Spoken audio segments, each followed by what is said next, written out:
Hey guys, today we're going to make some mini loaves and we're going to use this box of quick bread and I want to show you a good substitute.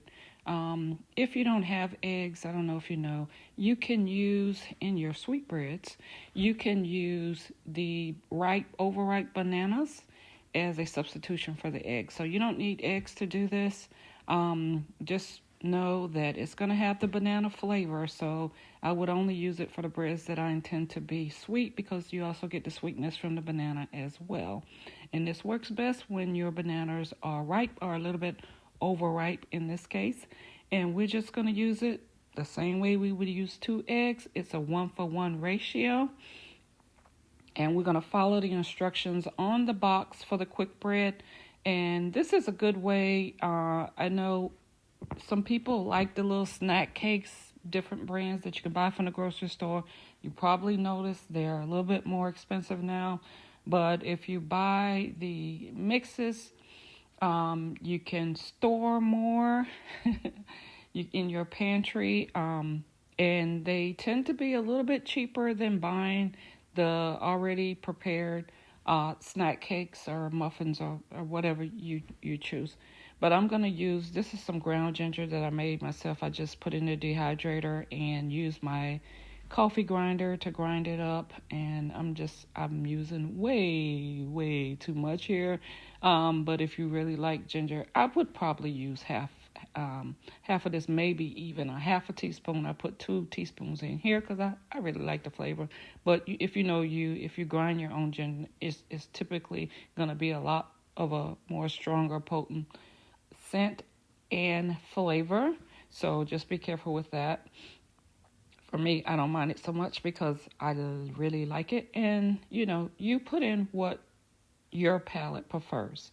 I added a little bit of cinnamon and ground ginger here to my mix. And this was a quick bread. It was a pumpkin flavor. I'm just adding more flavor to it. And then I think also the cinnamon complements the banana flavor that we're adding as a substitute for the eggs. So that's what I chose. You really don't have to put any extra flavor in it. You could just go with the pumpkin flavor that's already in there. But if you like to mix it up a little bit like I do, use whatever you prefer. So we're just going to take the overripe bananas and we're going to mash them up. And that's not very difficult to do since they're already ripe. And you can use a potato masher or you can use a fork. Like I said, it's very easy to do because they're already somewhat soft, over soft. So just mash them up and then we're going to add that to the mixture. And following the box instructions, you're going to add the liquid. Also, whether you use milk or water, whatever you prefer to do. And we're just going to get right into it. This is very quick. The preparations, you'll see, takes very little effort. The oven's going to do most of the work. And this generally takes between 15 to 20 minutes. But you can look at the instructions on your box as well. And what I want you to pay attention to when they come out of the oven, how much moisture the banana actually adds to it is really what I enjoy. Okay, so we're just going to go ahead, follow the instructions, very quick and easy, and we'll be right back.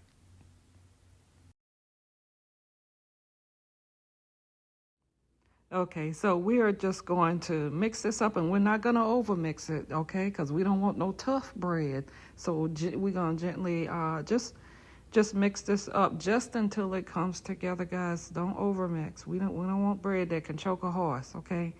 We want bread that we're gonna actually enjoy. So don't overmix your bread.